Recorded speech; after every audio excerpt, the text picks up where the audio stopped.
Vampire Therapist is a comedy game about the immortal undead processing historical yet personal traumas. References to historical violence and oppression may be upsetting to some.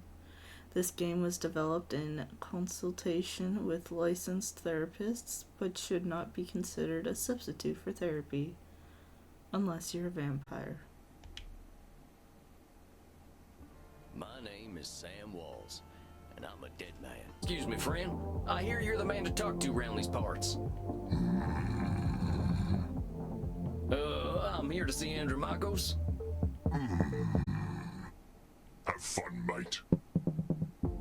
Hey, thanks, amigo. You have yourself a fine night, you. I better talk to whoever's slinging drinks in this here saloon. They ought to know where Andromachos is. But pardon me, ma'am. Well, look at you. We get a lot of 80s fashion in here, but not usually the 1880s. A love for design. What can I get you, cowboy? The special's Red Bull and vodka. You down? I never drink Red Bull. I'm actually looking for the owner. He around tonight? Might be. What do you say your name was? Sam Walls, begging your pardon. Sam Walls, huh? I don't think I know anything about a Sam Walls. After all, I'm just a know-nothing bartender. From where I'm standing, I see someone with style and confidence, not just a drink machine. Don't go branding yourself like that's all you are. Don't you go worrying about me, cowboy. The man upstairs warned me you were coming. I was just testing to see if you are who you say you are. After a few decades, I started seeing patterns in the way we vampires think. Can you explain some of these patterns? I've tried to explain them to other vampires, but it ain't never gone well. I can try, though. See, we tend to assume certain things just because we've been believing them since we were alive. Or we decide the world's against us just because we're hungry or tired or something. And when we start tackling problems that ain't real, we ain't fixing our real problems. That make any kind of sense? Fascinating, Samuel. These revelations that you had in the woods, mortal psychologists have a term for them. They are called cognitive distortions. Cognitive whoozy what now? Cognitive distortions. They are exactly as you described them. I will explain in a moment. Please, tell me about these specific revelations you had.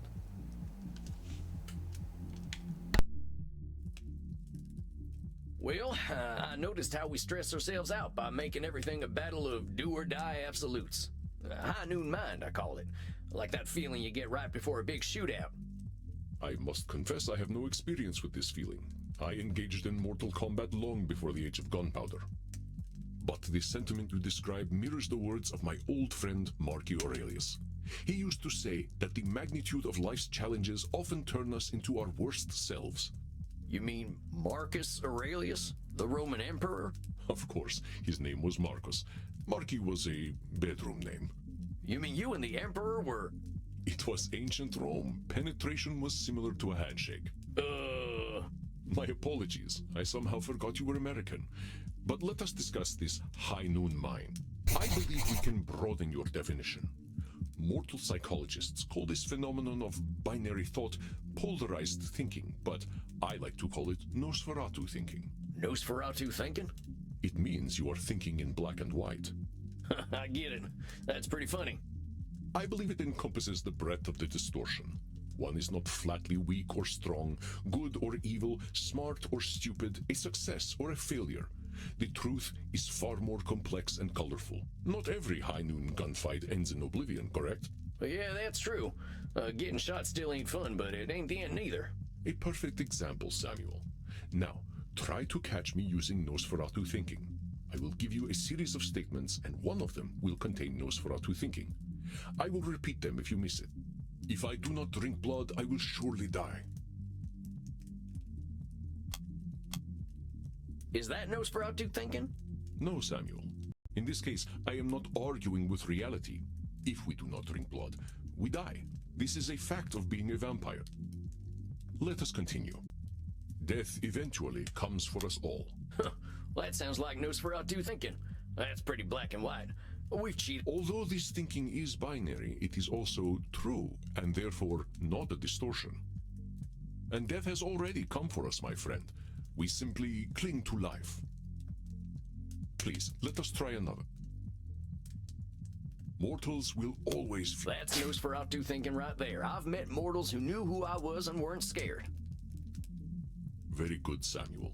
And even if you hadn't, to say mortals will always fear us ends any hope that they might not. Always is such a terminal word, is it not?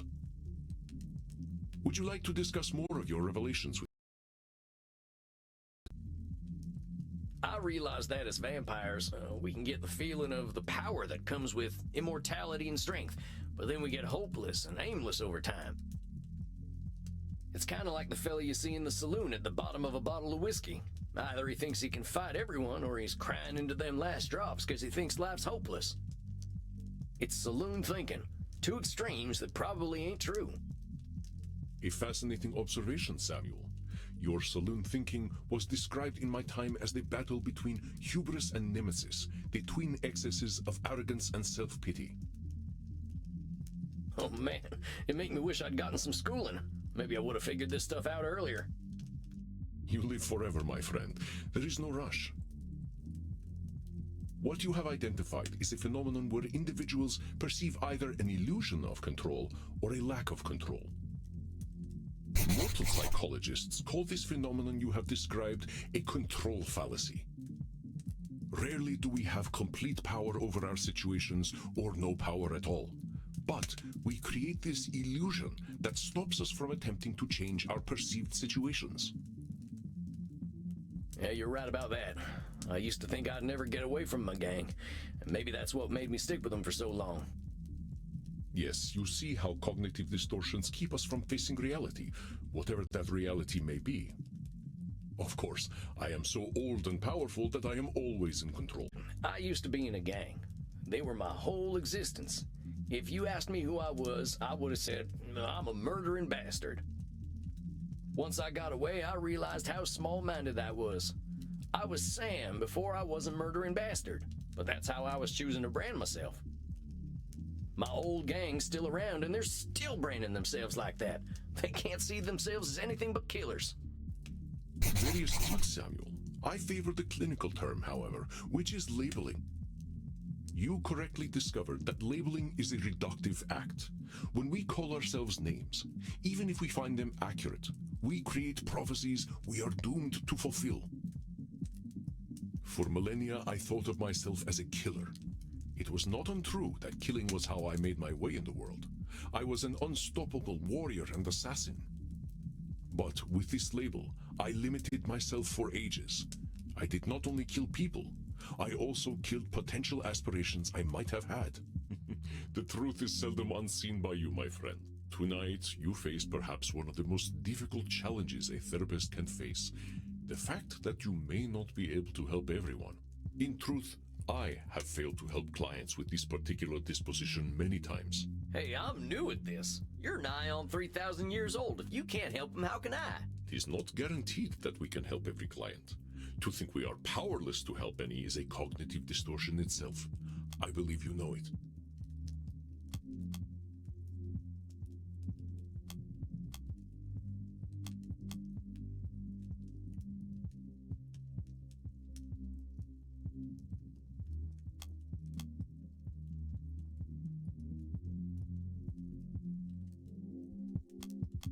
Yeah, all right, control fallacy, I know. I can help some folk. That's right. Here, take a look at this case file. Theater feller, huh? I've known a few of them in my time. They can be a little, self-absorbed.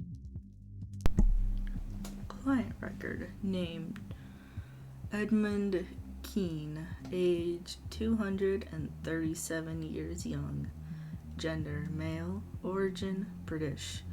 Intake information. Edmund Keene was a highly influential Shakespearean stage actor during the Georgian period. He is credited with more personal interpretations of character as opposed to pantomime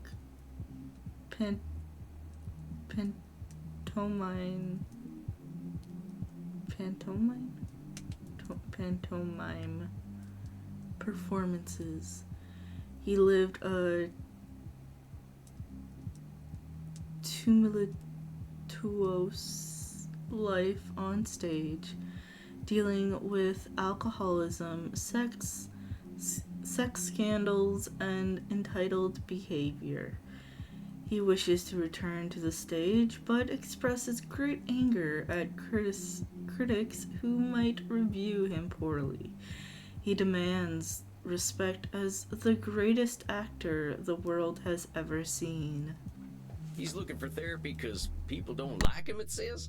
He is one of the most revered actors in all of history. So he might have a few cognitive distortions. A few. He may not recognize them, Samuel, but all you can do is present reality to him. He comes. Remember, I will give you whatever advice I can. Good luck, my friend. I hope I'm up to this. What is this vampire I see before me? I'm Sam Walls. I'm your new therapist. Your dress, your bearing, your hat. You also are forgotten by time.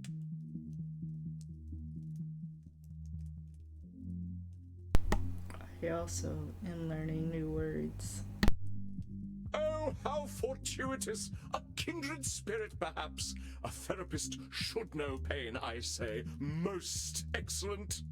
Tarnation. Can't get a break with this here hat of mine. No, it's perfect. Do not change a single thing. It gives me faith. Faith, my dear vampire, that you can help me. I'm gonna do everything I can. I promise you that, amigo. Do not do so lightly. Darkness dwells within my damned soul. You journey into my pain at your peril, and I cannot be your Virgil. You're who now? Anyway, you wrote in your intake form that you're here because...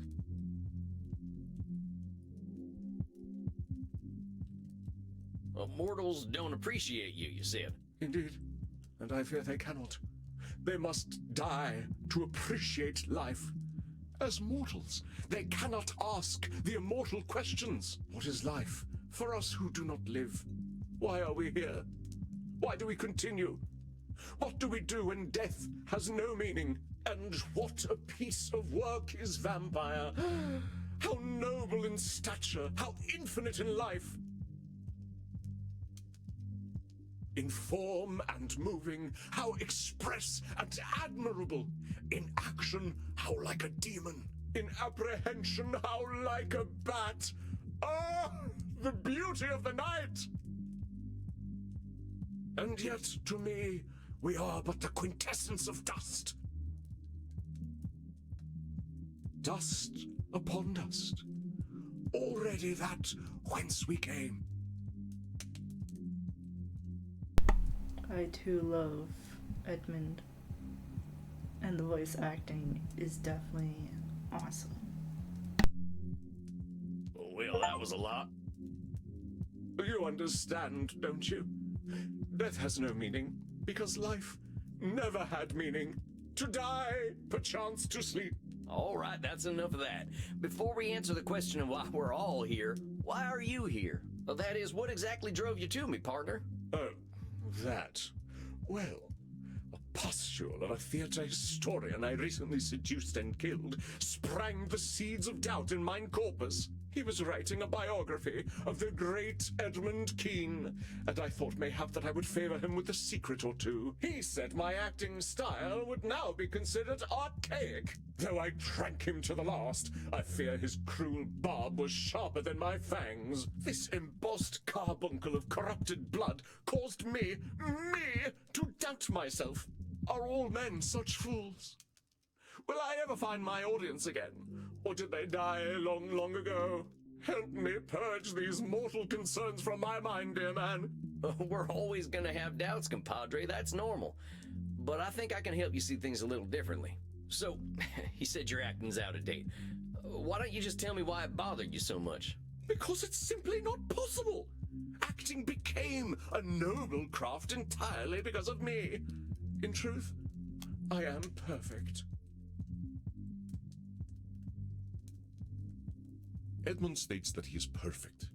Even in the most generous evaluation of his skill is such a thing possible. Because it's simply not possible. acting became a noble craft entirely because of me. In truth, I am perfect. Hold on a sec there, partner. Acting became a noble craft because of you?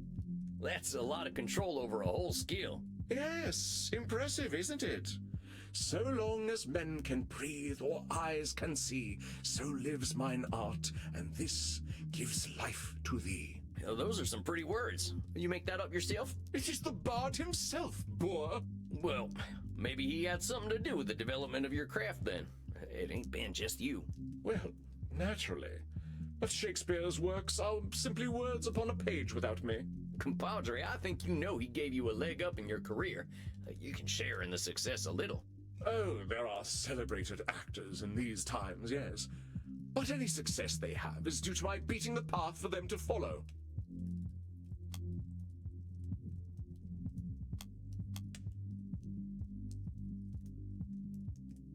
Oh, wait a minute. You're saying that every actor's success comes straight from you?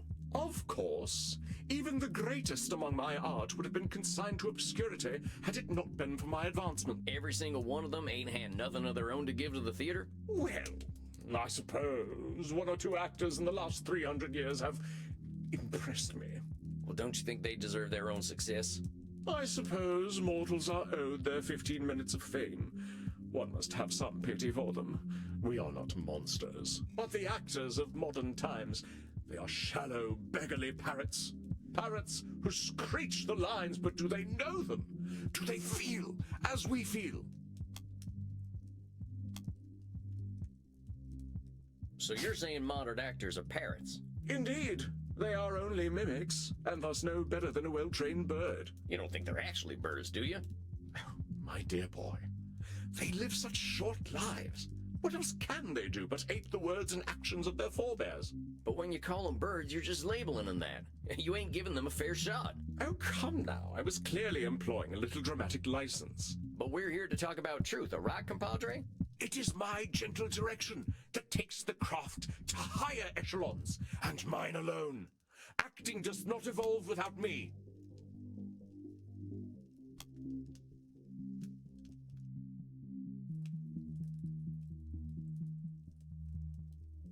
Listen carefully. Edmund is assigning a lot of responsibility to himself, isn't it? It is my gentle direction. You're saying only you can change the course of acting? It is demonstrably true. There is acting before Edmund Kean, and there is acting after Edmund Kean. But there's so many types of acting out there. I mean, I remember when vaudeville came out, but I don't think you had anything to do with that. Vaudeville? Oh, like so many American arts, an art of the grotesque. You plunge a dagger into the heart of subtlety. So you didn't have nothing to do with vaudeville? Oh, devils below, no. I mean, you got a little control fallacy, hombre. Mortals got wills of their own. Indeed. I suppose I don't want any responsibility for the things the Americans create anyway. These critics should honor me, as is my due. You're saying critics should honor you. Well, what happens if they don't? Then they are not doing their jobs properly. I do not ask for their laudations without cause. But if a so-called critic does not recognize my contributions to the theater, what do they know of the theater? Maybe they just got different tastes. Uneducated taste, perhaps. If they are just uneducated, why should they appreciate you? An interesting point. I suppose I cannot blame. Thou fiend! You are cruel indeed to beat a man when he is at his most vulnerable. I am here so you may help me cope with a world that has gone mad. Not so you might attack my every word. I'm doing no such thing. All I'm doing is pointing out your reality. If we're gonna cope, we gotta be honest about the world. And I say that you are a villain. I come to you in desperate need, and you respond by mocking my desperation. Why would you do this to me? Do you not know what pain I am experiencing? Do you not know that I, as an actor, feel every sling and arrow more keenly? Art thou a therapist or a murderer that you would push me so to the brink?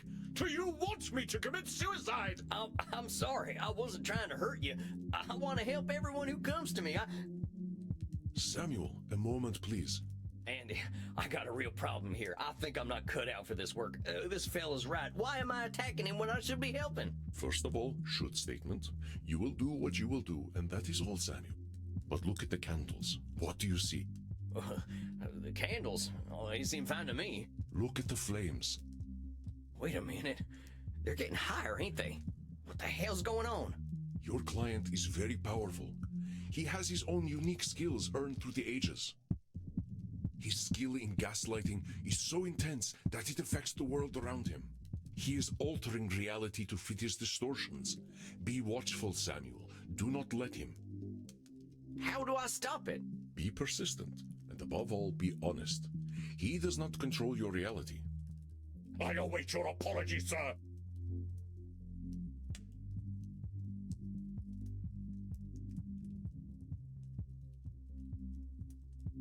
I don't have anything to apologize for. All I did was point out some truths in the things you were saying.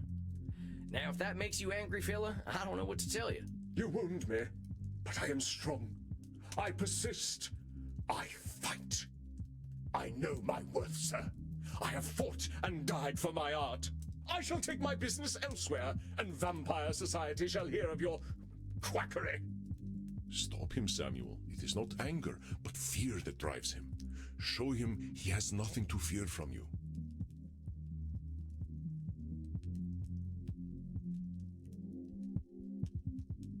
Now, I wasn't trying to rile you up none. Yet I bared my undead soul to you, and you treated me like a pincushion with your sharp pricks. Pricks ain't got nothing to do with this, Edmund.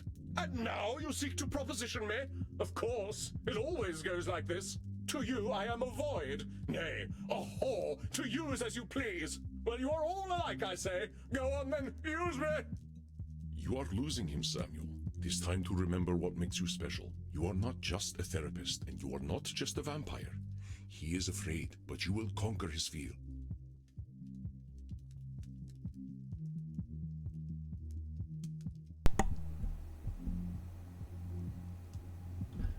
Good night, Nico and Kayla's here. I hope you have good sleeps and good rests until the next stream.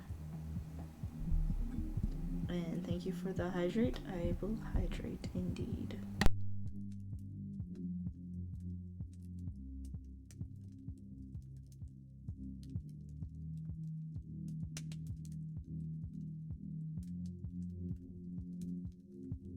Easy, boy, easy.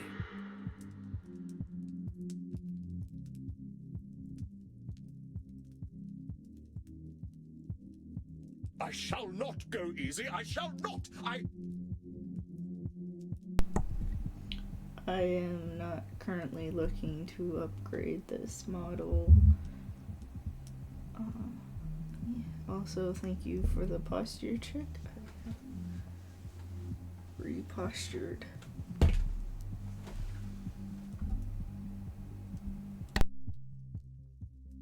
Ain't nobody gonna hurt you. There's a good vampire. A good vampire? What on... You're safe now. Ain't nobody here to hurt you or make you feel bad. But I'm your buddy. That's us. We're just buddies, ain't we? buddies? Yes. A friend. A friend. A friend who wishes to help me. You feeling better there, compadre? I must confess that I am. Though I scarcely understand how. Hey, well, that's just great. I want this to be a comfortable place for you. Yes. Yes, I do believe you. After all, your profession is in many ways similar to acting. It is no wonder that we find common ground. How is therapy like acting? It is the exploration of the soul, is it not? A journey into pain and truth.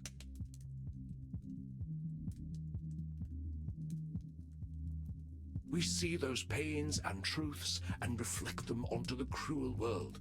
I ain't sure I quite see it like that, but it's true that reflecting is important. Kind of funny when we can't look in a mirror, huh? One of death's cruel ironies. Thus must we see our reflections in the mortal audience instead. You care a lot about what the mortals think about you.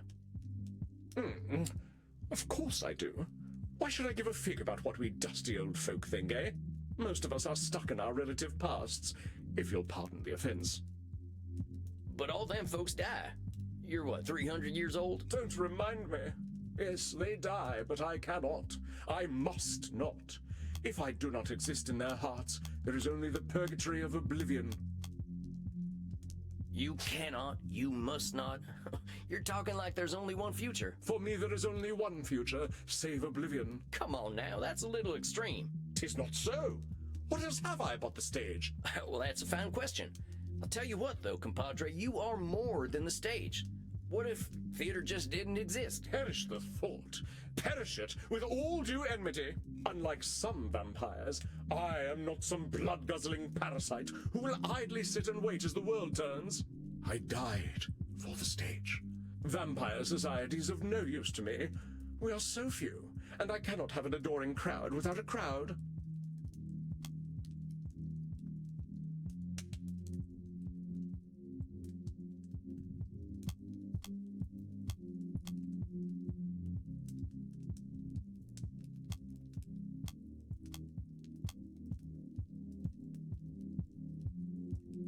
Vampires ain't got nothing to offer you. Nothing they can give, no.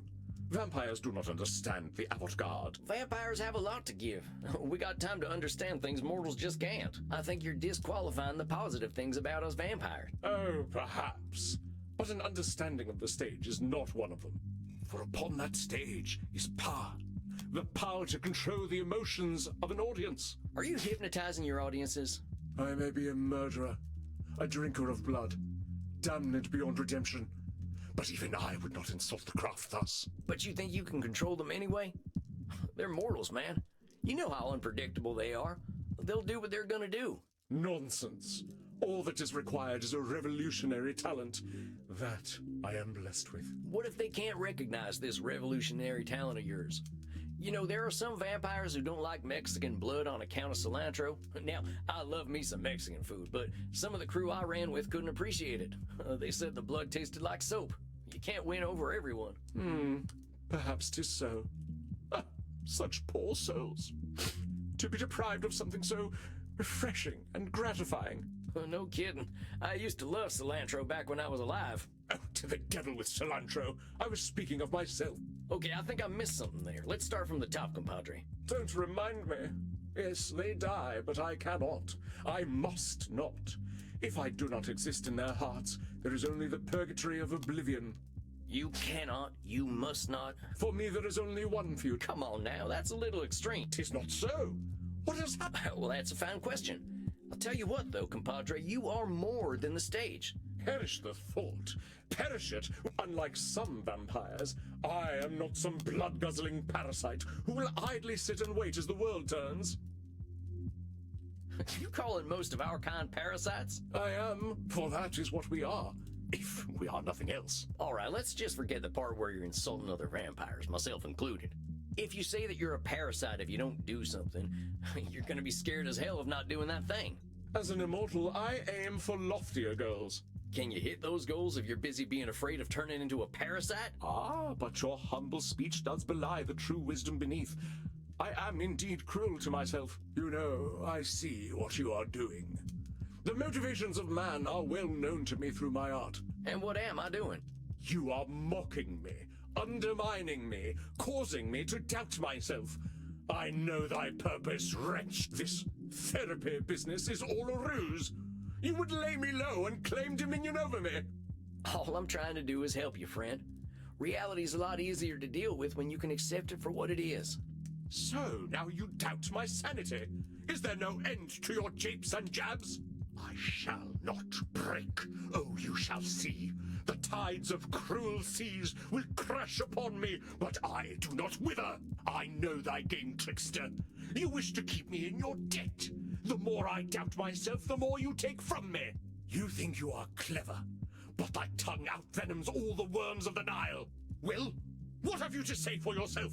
Speak, that I might hear thy bile.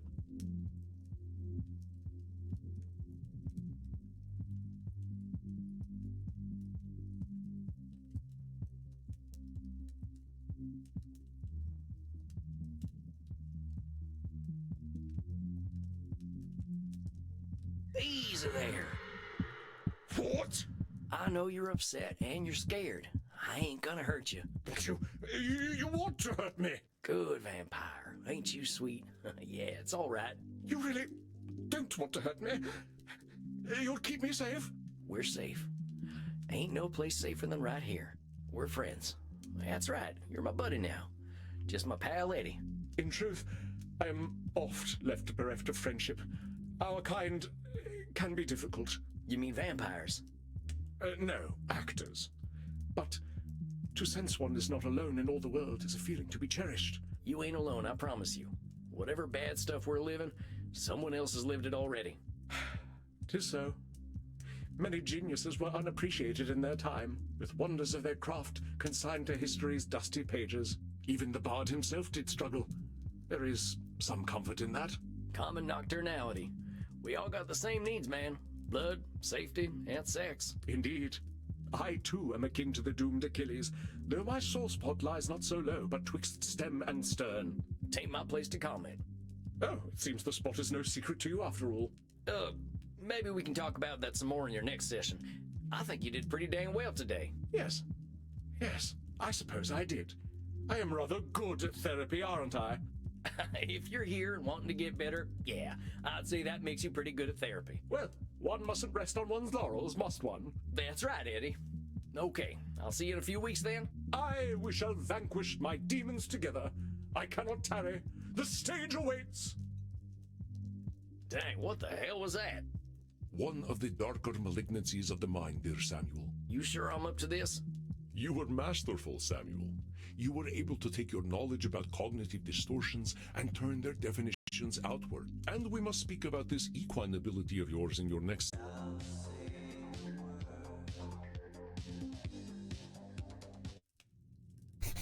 Good evening, Samuel. I hope you are feeling well rested. I have a new client for you.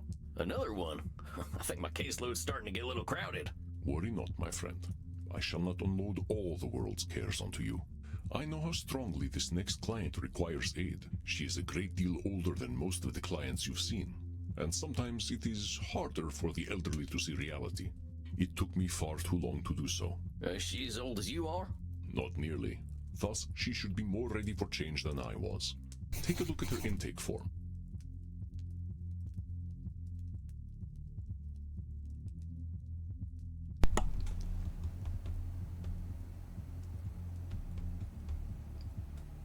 Med.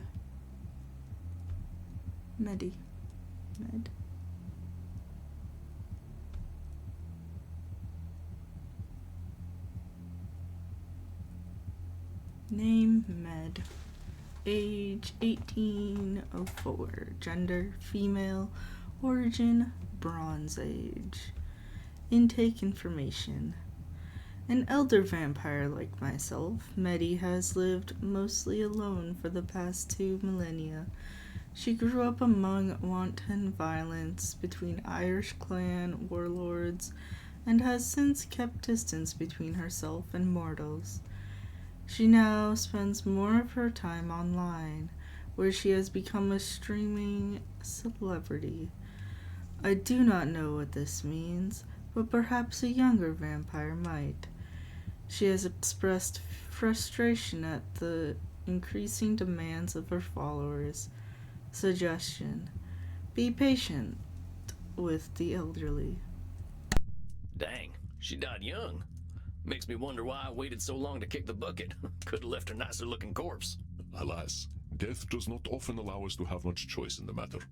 Says here she doesn't leave home unless she has to. Indeed, it is a puzzle, as elder vampires can often be. I sure do hope I can help her. You will do your best, I know. Let me allow you some privacy. She comes.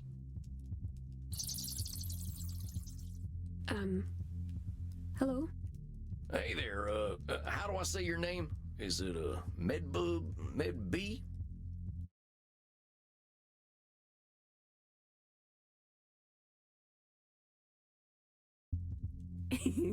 Mev is my real name. Medby's just my screen name. You can call me Medi if you like. Oh, mighty fine meeting you, Mitty. I'm Sam. Is that all you are? I couldn't rightly say. I ain't no more or less than Sam. You're cute, strange cowboy man. I don't know that you should be calling your potential therapist cute, miss. Not in a touching bodies way. I mean, you're more like a rabbit or a mouse. Oh, I want to dress you up in a little mouse onesie and watch you scurry about. I'm gonna say this here. I love Maddie. You can keep your hat on and be a little cowboy mouse. Oh, I like that very much. I'd keep you in a little cage and give you lots of cheese and, of course, a wheel to run on. You can be my whiskery little pet.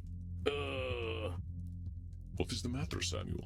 I think I'm out of my depth here, Chief. I ain't keen to be anyone's pet. Older vampires such as myself can sometimes be uncomfortable to be around. I believe this will be an excellent challenge in setting boundaries, Samuel. Explain to her your boundaries. You will be modeling positive behavior and saving yourself a little trouble. Yeah, just a little. All the more reason to be clear and polite right now. Good luck, Samuel. I know you can do it. You look distracted, little mouse. Have you smelt a bit of cheese? Did your whiskers twitch? All right, miss, before we keep going, I think we need to set a few boundaries.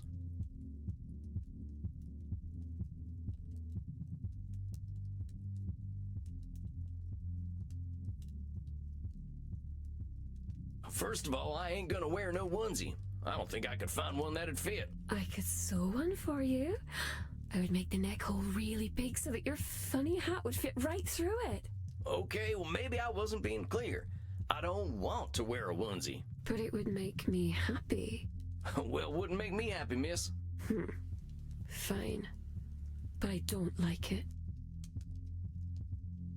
This stuff about putting me in a cage and making me your pet are things you should be doing with a blood partner. Besides, I make the rules about my own body. If I don't want something, you gotta respect it or find a new therapist. You don't want me to do things to your body? You cut that out. I'm serious now. Very well. Be that way. I think that about covers it. Very well. It's a little boring. People usually let me do what I want to do to them. Well, this is less boring then. It's something new. I suppose you're right. It's very clever, strange cowboy man. May I still call you a mouse from time to time, though? If it'll make you feel comfortable, I guess it ain't hurting me. But let's get to you and why you're here. Now, it said on your intake form that...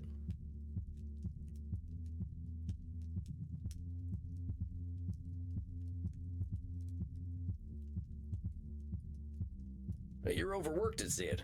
You're not my first client with that problem. What line of work you in? I play video games. Video games? Like Star Invaders? No, silly. More like Overcharge 2 and Pension Impact. More of an FPS and RPG girl. I don't know what them things are. I kind of figured video games were just a fad, like collecting ferns was in my time. Video games are lots of fun. There's even one where you get to play a cowboy and kill bunches and bunches of people. Then you get to pretend you feel bad about it. But after that, you kill even more people. Shucks, that there might give me some flashbacks. But you're working by playing video games? How's that? I stream on Glitch. I have millions and millions of followers there. Wait just a gosh darn minute. People are paying to watch you pee? Of course not. That sort of thing would be on my Only Zealots page. If I could pee. Which I can't, because I'm a vampire. Alright, you gotta walk me through this.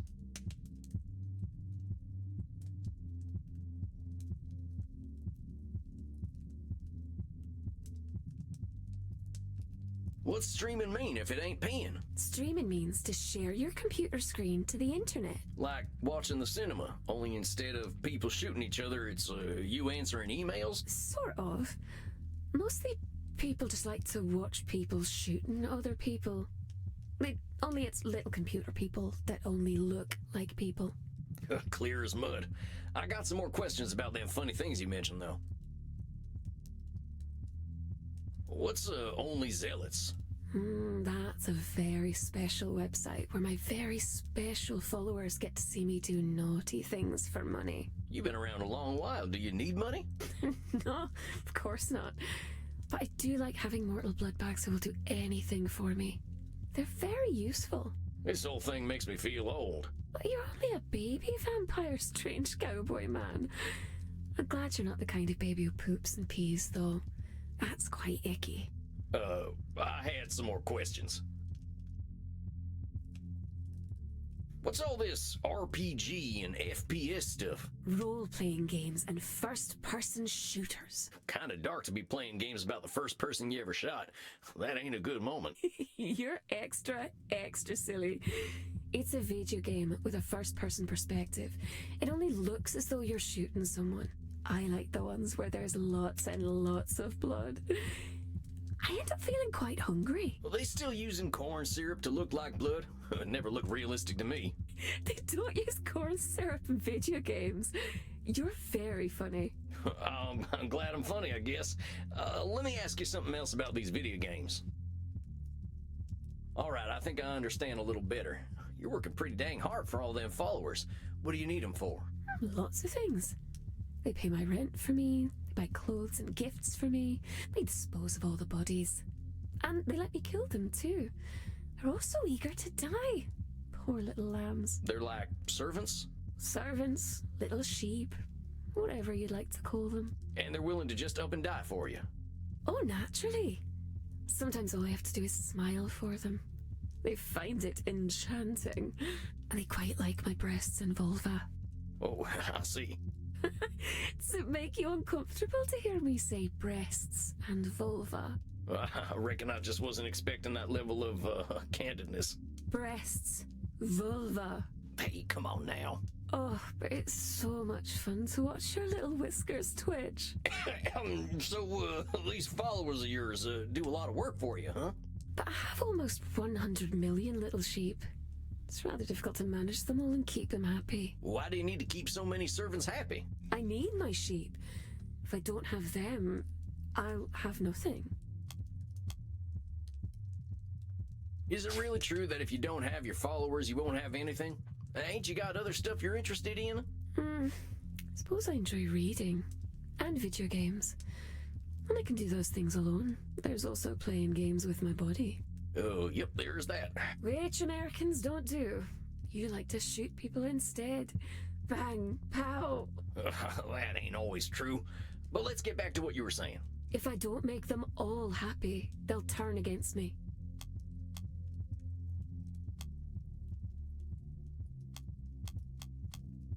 Oh, wait a minute. That's one of them double control fallacies. A control fallacy? What is that, manling? It's the idea that you either have complete control over something or no control over something. The idea that you can make everyone happy is something that ain't in anyone's power. And assuming you have no control and they'll all turn against you ain't true either. That's true, I suppose. I can do things you couldn't dream of. But I won't show them to you because you're an American. That is much appreciated, miss. And now about the stuff you were saying. All I'll be is the lonely, crazy girl with a flat full of stinky corpses. Let's ease off them labeling terms. Don't go calling yourself crazy. But I am crazy. And I know how strange I sound to these short-lived creatures. I reckon I might sound the same if I were around as long as you and seen some of the stuff you've seen. Besides, crazy ain't got any kind of real meaning. What's sane? You've been around a while, you know them definitions change all the time. I suppose that's true. Don't think any of us are really sane. I think that's a heck of a lot closer to the truth. I just want to look at my body parts anyway. Don't have much else to share, it seems.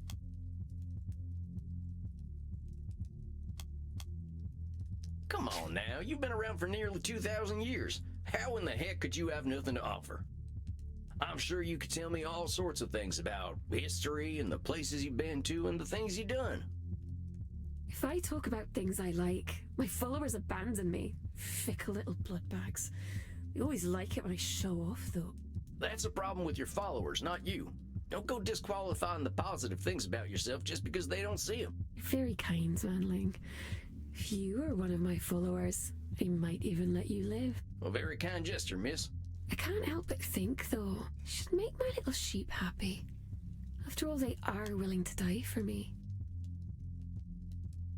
You say you should keep your followers happy.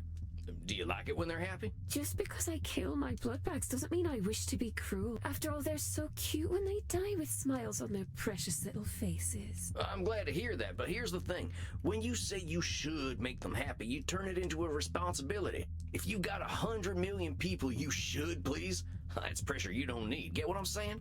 You are too sweet, little mouse. Like a sugar mouse. Someone might try to eat you.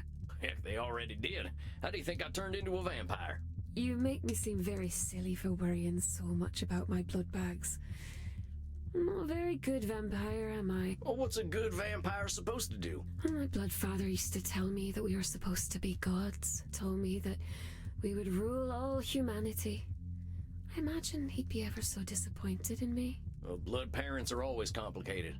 They like continuing their legacies, but people ain't too good at being anything but themselves. I wish someone would tell him that. He's a very bad listener. Well, you should be proud of yourself for getting away from him. I know it ain't easy. I didn't leave him. The druid sealed him away long ago. He'll slaughter us all when he escapes. And there will be nothing we can do. Oh, it's gonna be ever so much blood. I think we can handle a vampire. There's a lot more of us now, and I bet the bastard ain't even heard of a gun. You don't understand. He's a wizard. Well, last I heard, wizards ain't bulletproof. Let's give ourselves a little credit. I ain't gonna worry too much about this fella. Besides, if he is coming back to kill us all, we only got so much time to enjoy, right? These dang followers of yours have got you stuck at home, though. It's better this way. It's not safe outside. Well, why do you say that? Because there are bad people out there. They've tried to burn me, touch me, enslave me. They are cruel and horrible. I know you've been through some tough times, Mitty, and you got a hell of a lot of reasons to think people are all awful, but those experiences ain't the be-all and end-all. There's a lot of bad, a lot of good, and even more in between. Maybe. But it's safer to assume that it's all bad. Mortals are very afraid, and when mortals are afraid, they are quite cruel. That's more of that all-or-nothing thinking. There's billions of people out there now, and more differences between each and every one of them than you'd expect. But I don't need to endanger myself anymore. I have my sheep. I'm sure we'll get to talking about them real soon. We could talk about them now. They help me stay in my flat. If I stay in one place, I have power. Instead of them burning me, I can burn them. And touch them and enslave them.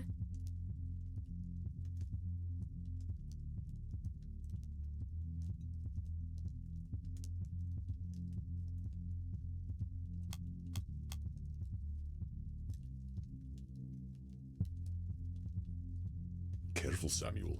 Mary is assuming quite a lot of power, but that is a dangerous thing to do, even when we are very powerful beings.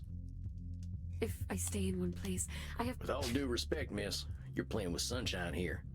Life is always going to change. That's the one thing we can be sure of. Your retreating from society is only going to make it harder to face the changes ahead. Such as when the machines arrived. What machines are you talking about? The ones in the factories. The ones who made me leave the bog. Did not like that very much. Not at all. Oh, look, I didn't want to upset you. You're here to handle the world a little better, and that means being honest about what might happen. That makes sense? Yes. The machines keep getting stronger. I should be ready for them. All right. Well, let's keep talking. They used to call me Calich Namona, the Witch of the Bogs. I like it that way. I like it when they think I'm a monster. Hold on a sec, Mitty. I get that there's safety in people thinking you're some kind of monster. But what I can't abide is you calling yourself one. Fuzzy McWhiskers. Scaly Tail Sam. Ooh, Scurrying Sam. They called me Slaughtering Sam. And as you might imagine, I didn't earn many friends with that name. That's not very cute at all. No, it ain't. I didn't feel cute neither. I felt like an evil bastard, and that ain't a good feeling. I didn't say I liked being a monster.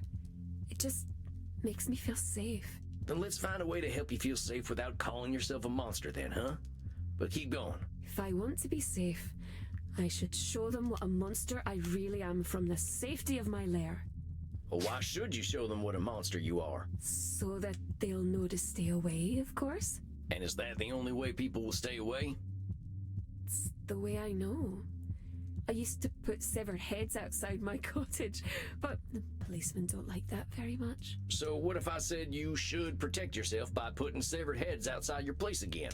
I'd say you should learn otherwise. The police can be very mean. That's what I mean. Should doesn't allow a lot of wiggle room. It might seem like it's just words, but them words can lock us up tighter in a bank vault. But let's keep talking. Living alone is the life I know, anyway. Well, I've known for millennia. I can't survive in society now.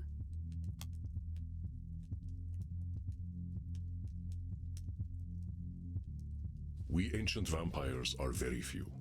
I can tell you with some certainty that your client is very good at hiding her. Living alone is the life I... You know, you're what, some 1,800 years old? You're older than any government on Earth. You've seen the world change in ways none of us could dream of. Hell, you basically won the internet, and I can barely open up my Vmail program. You're way more capable than you're giving yourself credit for. I suppose that's true. But I'm not very good with real-life people. Unless I'm eating them. You're still disqualifying the positive by canceling out all them skills you got. You can use all that modern lingo I've barely even heard of. You dab, fam? That was ages ago. See what I'm saying? You are very clever, sweetling. It is easy to forget how small and weak mortals are. The world is a big place full of things that might try to hurt me. Well, before you face the world, why don't we start with your neighborhood? Let's start slow. Take a walk around your block, 15 minutes a day. Just spend a little time outside looking at the moon. I suppose if anyone tries to hurt me, I should be able to kill them or enslave them. Very well, strange cowboy man. If anyone does kill me, I'll simply become a ghost. Then I can whisk myself up your bottom with a little ghost needle and poke at your guts. I don't think it'll come to that. Just spend some time outside and see how you feel, and we'll talk again in a month. Sound good? Very well. I suppose my followers outside must be eager to carry my coffin home. I promised I would eat them when we got there, so shouldn't keep them waiting. Farewell then, little mouse. Hoo-wee! Well done, my friend. You seem a little out of sorts. Are you quite all right? She was something else. Like so many of our kind, she simply struggles to adjust to a constantly changing world. I think you will be of great help to her. She clearly likes you. That's what I'm afraid of. You are under my protection while you are here, Samuel. I guarantee no ghosts will travel up your posterior. You have done excellent work tonight. Please, relax downstairs. Summer will be here before we know it, and the nights shall become short once again. Rest in peace, my friend.